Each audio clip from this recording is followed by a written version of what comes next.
Bueno, comienza el año electoral. De hecho ha comenzado desde que el gobernador de la provincia ha decretado cuál será el cronograma electoral del año próximo en la provincia de Entre Ríos, y eso contiene naturalmente los espacios municipales y legislativos seguramente. Así que bueno, en ese camino y en un momento de trascendencia de los movimientos femeninos, una mujer aparece en el cuadro de candidatos a colocarse como a ofrecerse como para conducir los destinos de la ciudad. Vamos a eso. Presenta la siguiente entrevista Asociación Bancaria. Ingeniera Claudia Cardoso, nosotros tenemos el agrado de recibirla esta mañana. ¿Cómo está, Claudia? Buen día, bienvenida. Buen día, Juan, buen día a todos los oyentes. Bueno, hemos hablado de otros temas generalmente, pero sí. Bueno, ¿qué es lo que te has decidido a ofrecer tu persona, tu profesión y tu trayectoria también dentro de, no digamos de la función pública solamente, sino de el hecho de ser ingeniera en construcciones, ¿no? Sí, ingeniera en construcciones. Y casi ingeniera civil también. Sí, también. Bueno, bueno, desde ese punto de vista y con mucha actuación en la programación de municipios, desarrollo de proyectos, probablemente, qué sé yo, es cómodo quedarse en casa, pero ¿qué es lo que te ha decidido a ofrecer tu profesión para, tu persona, mejor dicho, para la Intendencia de Concepción del Uruguay? Bueno, antes que nada, un poco esta posibilidad de ser precandidata para la Intendencia de Concepción del Uruguay surgió de un grupo de compañeros que, como siempre, confían en el trabajo que uno ha realizado, y si bien en más de una oportunidad incluso compañeras me lo han expresado, es la primera vez que lo tomo con otra actitud. Más que nada por la situación en la que está el país hoy en día, el compromiso que uno siente con el aporte al bien general, y bueno, y también el tiempo transcurrido y los distintos espacios en que me he desempeñado. Sí, perdón.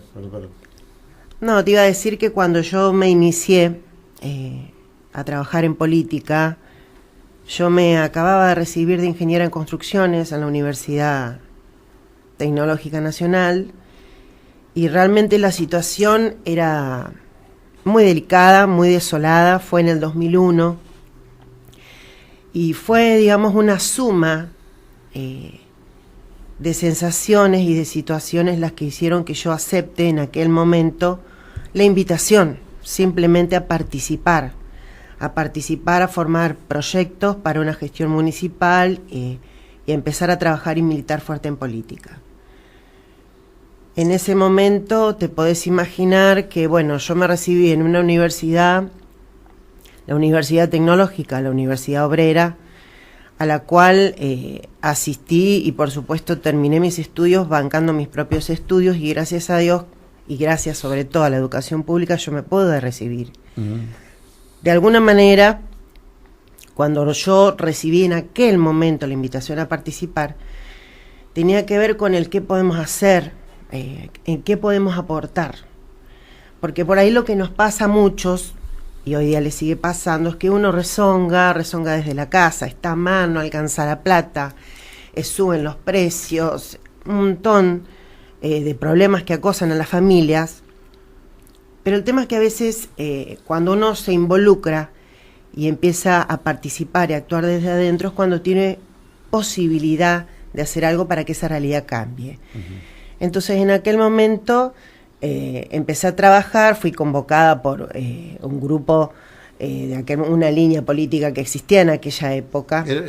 ¿Vos te sumaste dentro del llamado baldonismo o antes? No.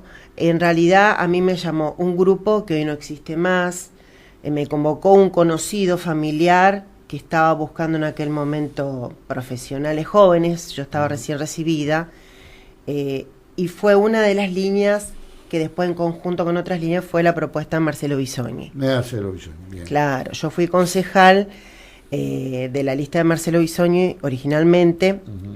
La línea que me convocó en aquel momento ya no trabajó más, pero siempre dentro del peronismo seguimos participando.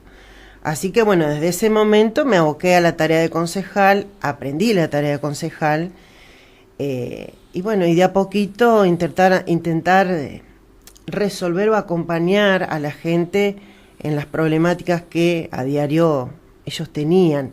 Era un momento complicado, o sea, nosotros salíamos, en aquel momento salíamos a caminar los barrios y a proponer nuestra alternativa, pero lo único que podíamos proponer era trabajo, porque realmente era tan desolado el panorama que... Sí, a ver, tu periodo fue de 2003-2007. Sí. Bueno, salíamos del... Sí, un desastre. No salíamos, estábamos en el medio. Estábamos en el medio. Claro. La aparición de Néstor Kirchner porque las elecciones fueron prácticamente a días de asumir. Sí. Las elecciones provinciales fueron a final de noviembre. Creo que 23 de noviembre o algo así.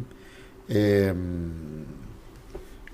gobernador Montiel trató de mantenerse a flote hasta último momento.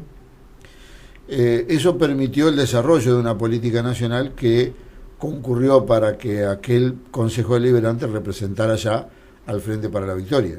Totalmente. Fue el Frente para la Victoria y en ese momento todos estábamos en un estado de incertidumbre general, porque todo se había precipitado de una manera, no todos conocíamos a todos los actores que estaban en ese momento, pero nos sumamos porque en algo necesitábamos confiar y necesitábamos apostar. Siempre el Frente da la apertura a más espacios, siempre dentro del peronismo, por supuesto nos hemos manejado, pero la idea de Frente es el que permite muchas veces sumar, porque para mí siempre, y lo sigo pensando hoy día, el objetivo, la prioridad es a la que hay que apuntar, y después la manera en que nosotros nos vamos agrupando y acercando puede ser un frente y tiene que ir más allá de la ideología política en particular o del partido, mejor dicho. Acá tenemos que poner delante la gente, el problema, los problemas que tenemos que abordar, los ejes de trabajo que tenemos intenciones de llevar adelante, y atrás de ese proyecto nos tenemos que sumar. Ahora, la observación del panorama local, ya vamos a entrar en el tema de la familia y cómo juega la profesión y el tiempo que demanda la tarea política, por otro lado, ¿no? Pero diríamos que tenemos una situación de una clase media bastante importante en la ciudad. Es una ciudad de clase media, ya sea empleados del Estado, que hay muchos, hay 5 dependencias armadas o de seguridad, mucho docente, mucho empleado estatal con juzgado federal, juzgados provinciales, etcétera, y además la actividad frigorífica que ha mantenido cierto estatus, y vamos a seguir rezando a San Pollo para que continúe su buen camino por la zona. Pero la persona que no entra socialmente allí directamente parece que estuviera lejos de todo, ¿no? Lejos de todo. Desde aquella experiencia, ¿cómo juega tu conciencia para, supongo yo, dentro de ese pensamiento, lograr una situación social más o menos amigable entre los dos sectores, si es que se pudiera separar así, ¿no? En realidad yo creo mucho en lo que es el desarrollo local. Has trabajado mucho en eso, de acuerdo a lo que estamos viendo en tu currículum. Sí, en su momento tuve la posibilidad, a través de un vínculo con la Municipalidad de Rosario, la provincia de Santa Fe, de hacer una diplomatura en desarrollo local en la Universidad de San Martín, y justamente el objetivo era capacitar a dirigentes políticos. Y siempre me interesó el tema para ampliar, como esto mismo que vos estás diciendo, para ampliar las oportunidades laborales. Pero tiene que ver también con un trabajo social de integrar y de crear un sentido de pertenencia en la ciudad. La ciudad tiene diferentes actividades económicas. Por supuesto que tiene un alto porcentaje de gente que se desempeña para el Estado. Pero las actividades productivas, a veces lo que nosotros necesitamos es fortalecer esa cadena de valor e intentar motivar emprendimientos que aporten a esa cadena de valor para así de alguna manera evitar tener que traer gente de afuera para hacer tareas que nosotros no podemos hacer. Eso se hace desde el incentivo a la inversión, a la actividad industrial, por ejemplo en un parque industrial, beneficios impositivos y capacitación. Acá la capacitación y la educación es la clave para desarrollar todo, básicamente. Nosotros hemos tenido muchos años en su momento de recesión, falta de trabajo, falta de motivación, y hubo que volver a capacitar gente para trabajar en oficios. Entonces te podés imaginar que vos, por un lado, pensás en qué podés proponer para generar una nueva actividad económica, una actividad que tenga, digamos, la posibilidad de brindar mano de obra. También tenés que pensar en la mano de obra que tenés. Entonces lo que es la capacitación, la oportunidad de la educación, tiene que estar siempre primero y tiene que ir de la mano de un programa que implique una inserción laboral. En menor o mayor medida eso se ha intentado hacer y se trabajó mucho en eso, porque veníamos de una crisis tremenda, por eso surgió el concepto de las cooperativas, que la intención era esa, los programas Manos a la Obra, que también la intención era en esa, y hay mucha gente... Hoy se puede recuperar ese escalón, lo considera superado, digo, por la observación de lo que ha pasado con el sistema cooperativo, que parece, aunque tiene una presencia importante todavía, en la consideración pública parece haber desaparecido. Sí, yo creo que es una alternativa. Por supuesto que es mucho mejor cuando uno puede proponer y ofrecer trabajo desde una empresa, desde una entidad formada, en crecimiento, de distintos rubros. Cuando acá surgieron las cooperativas no teníamos mucho para ofrecer. Hoy tampoco hay. Y lo de la cooperativa tenía que ver con agrupar gente que necesitaba trabajo, que de alguna manera se capacitaba en un oficio o se intentaba proponer una tarea que puedan desempeñar con los conocimientos que tenían. Entonces partíamos de algo básico. Hoy día no te puedo decir que se recuperó el 100% de ese oficio que se había perdido en aquel momento. No. Creo que hay una parte que se recuperó, pero hay otra parte que vamos a tener que seguir trabajando para insertar socialmente. Además me parece que se vinculó directamente a la mano de obra necesaria de servicios que tenía que prestar el municipio, o que antes lo está prestando la cooperativa, pero que no tiene, digamos, una posibilidad de crecimiento. Eventualmente, en algún tiempo, dentro de un año, dentro de 2, dentro de 5, esa persona dejará de ser cooperativista para ser empleado municipal. Pero no parece en el horizonte un crecimiento social respecto de va a seguir barriendo la calle hasta que no le dé más el cuerpo. Digamos, antes la cooperativa, el movimiento cooperativo tenía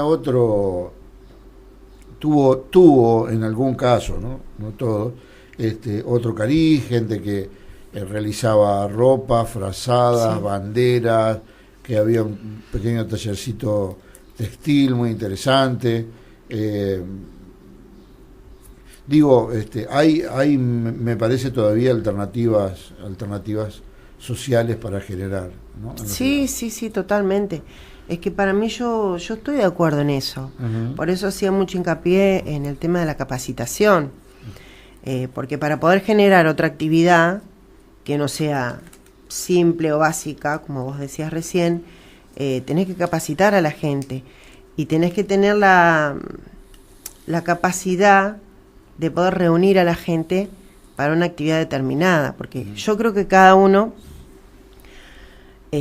cada persona tiene virtudes que le permiten desarrollarse en una actividad laboral. El hecho de poder saber cuáles son tus virtudes o cómo uno poder determinar las virtudes de esa persona para agruparlas y asociarlas, eso creo que sí es responsabilidad nuestra o responsabilidad del Estado.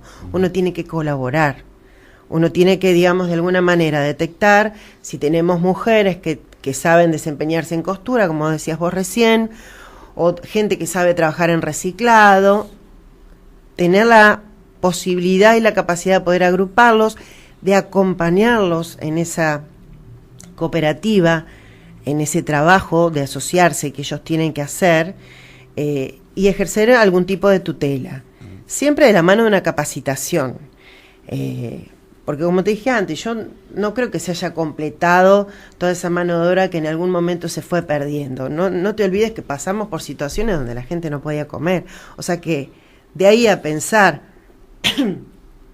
a que tenga una mente brillante, que esté sumamente capacitado y tenga un montón de oportunidades laborales, a veces hay mucha distancia. Claudia, bueno, dijimos básicamente justicialismo. Parece estar en discusión cuántos justicialismos hay.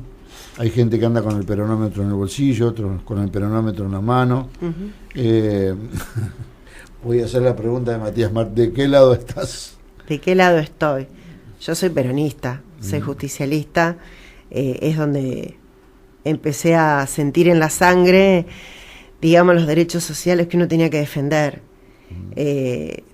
También, imagínate que yo fui concejal por el Frente para la Victoria, o sea que yo tengo que tener un reconocimiento sobre lo que fue el gobierno kirchnerista y de Cristina, porque fue a través de ellos que yo conocí el peronismo.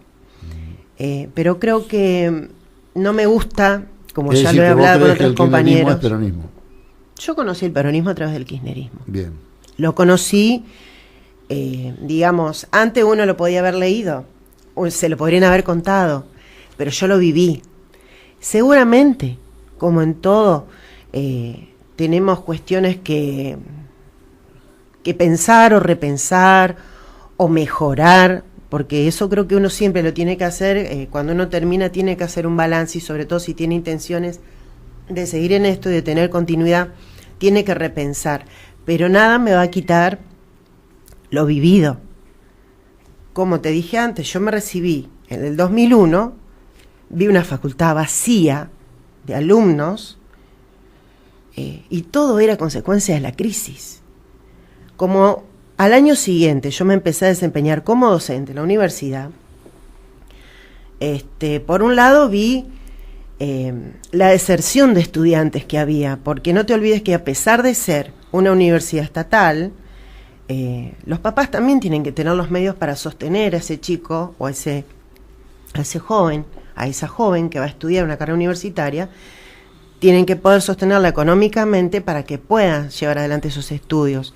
A veces esos chicos tienen que trabajar, que fue mi caso, tuve que sostenerme sola, porque por ahí quizás vos no sabés, pero mi papá fue parte de lo que fueron los retiros voluntarios del Banco Hipotecario.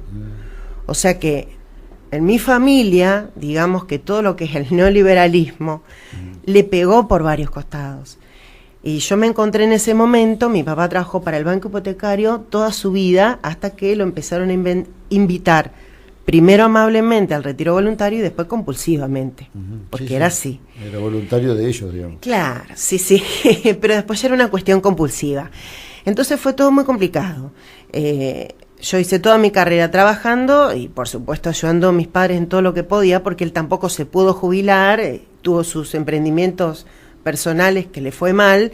Una persona de más de 50 años, te podés imaginar que tampoco tenía posibilidad de inserción laboral. Entonces había todo una realidad socioeconómica que a mí me acompañó durante la carrera, que hizo también que yo fuera pensando de otra manera. Y cuando yo me encontré con esta oportunidad y vi que la facultad, de quedar vacía, volvió a poblarse de alumnos, aparecieron becas para que los chicos estudiaran, aparecieron oportunidades laborales, aparecieron programas para fortalecer el estudio porque incluso había programas para fortalecer pequeños emprendimientos, los había, desde el Ministerio de Industria de la Nación.